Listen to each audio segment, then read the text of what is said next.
தக்காளி சாதம்னா யாருக்கு தாங்க பிடிக்காது? அதுவும் டேஸ்ட்டாக அந்த மாதிரி உதிரி உதிரியாக சைடில் அப்படியே சிக்கன் 65 வச்சு சாப்பிட்டா டேஸ்ட் அட்டகாசமாக இருக்கும்ல. வாங்க பார்க்கலாம்.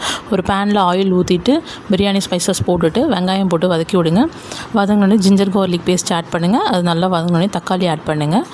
தக்காளி ஆட் பண்ணிட்டு உப்பு கூடவே கொஞ்சம் புதினா ஆட் பண்ணி மிக்ஸ் பண்ணி விடுங்க. கொஞ்சம் மேஷ் ஆன உடனேயுமே இது கூட கரம் மசாலா தூள், ரெட் சில்லி பவுடர் 2 ஆட் பண்ணி மிக்ஸ் பண்ணி விடுங்க. கொஞ்சம் ஆயில் பிரிஞ்ச உடனேயும் வாஷ் பண்ண ரைஸ் ஆட் பண்ணுங்கள். 1 டம்ளர் ரைஸ்க்கு 2 டம்ளர் தண்ணி தான் கரெக்டாக இருக்கும்.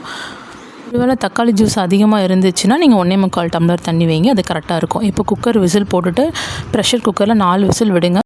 சூப்பராக அடி பிடிக்காத உதிரி உதிரியான ரைஸ் இந்த மாதிரி கிடைக்கும். அடுப்பு எப்பயுமே மீடியம் ஃப்ளேமில் வைங்க. 1 பாட் ரெசிபி பண்ணும்போது அப்படியே அந்த ரைஸ் கூட கொஞ்சோண்டு சிக்கன் 65 ரைத்தா வச்சு சாப்பிட்டிங்கன்னா டேஸ்ட் அட்டகாசமாக இருக்கும். இந்த ரெசிபி உங்களுக்கு பிடிச்சிருந்ததுன்னா லைக் பண்ணுங்கள், சப்ஸ்கிரைப் பண்ணுங்கள். பாய்.